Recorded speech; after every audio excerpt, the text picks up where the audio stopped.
There are now more ways to save at QuickMart. Become a Quick Club member and easily earn rewards on qualifying purchases at QuickMart convenience stores. To get started, visit fuelrewards.com/pro or download the app in the Apple App Store and Google Play.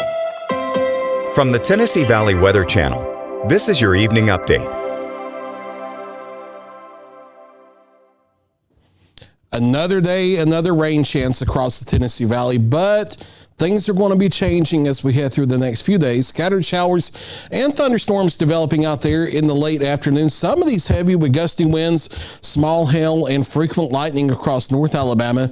We will have additional showers and thunderstorms later into the overnight. Not a big severe weather threat, but one or two storms could have a severe thunderstorm warning overnight with gusty straight line winds. The early evening stuff will fade away with the loss of daytime heating, but the late overnight stuff after 10 or 11 will have a little bit more mechanical forcing with it because its outflow kind of congeals together and they kind of gang up and act as one complex. So they're able to kind of overcome the loss of daytime heating for a little longer into the overnight. However, as the storms move in during the late overnight, I do still expect them to be weakening because the main storm system will be well off to the northwest into the Ohio Valley, pushing over into the northeast. But even though they will be weakening overnight, as they move in, they could still be strong enough to produce some isolated strong wind gusts. So there could be a couple of severe thunderstorm warnings overnight, especially on the Tennessee side of the state line. Anytime there's a severe thunderstorm, the tornado threat is never completely zero, but it's as close to zero as it can be overnight. And the tornado threat is so close to zero that we're not even outlooked in tornado probabilities overnight, not even lower end type probability. So that's not the type of stuff that I'm expecting overnight. And I'm not expecting big problems. This is nothing you need to be afraid of or anything like that.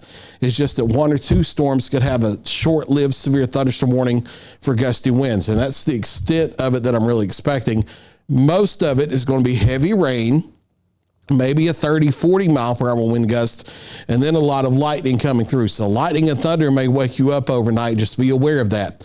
Even though we don't really expect big problems, I will still be staying here overnight watching radar. So if you wake up overnight because thunder wakes you up, if there's a warning, we'll have live updates. However, if we're not having live updates, that means there's nothing for you to be concerned about. We're not expecting big problems during the overnight. Additional showers and thunderstorms continuing into the morning of Thursday, but that initial complex overnight kind of stabilizes the atmosphere so that the next round, I'm not expecting those to cause problems either, but they may be more widespread than what the Futurecast shows at face value here, so be aware of that. That complex shifts off to the south around late morning and midday.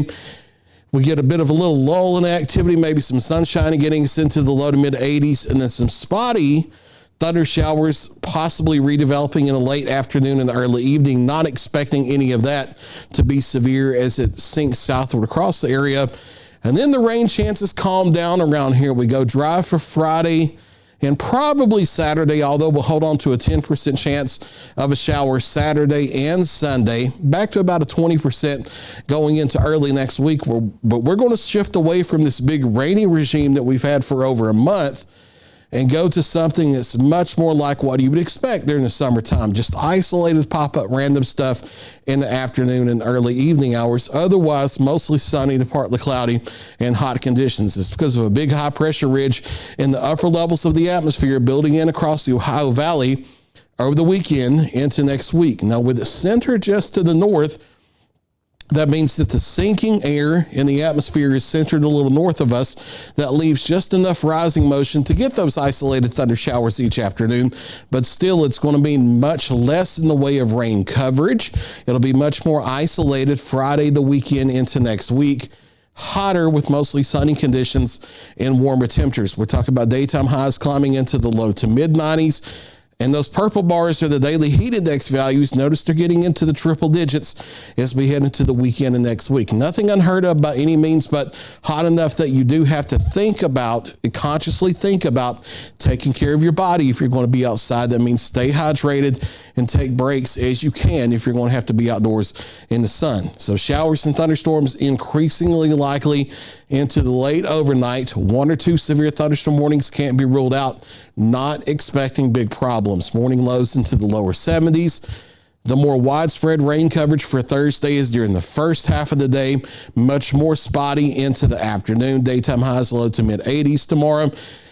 And then after the rain and thunderstorms for Thursday, the temperatures turn loose. We're into the low to mid 90s here from Friday all the way through at least the middle of next week. Only spotty showers to thunder showers around from the weekend into next week.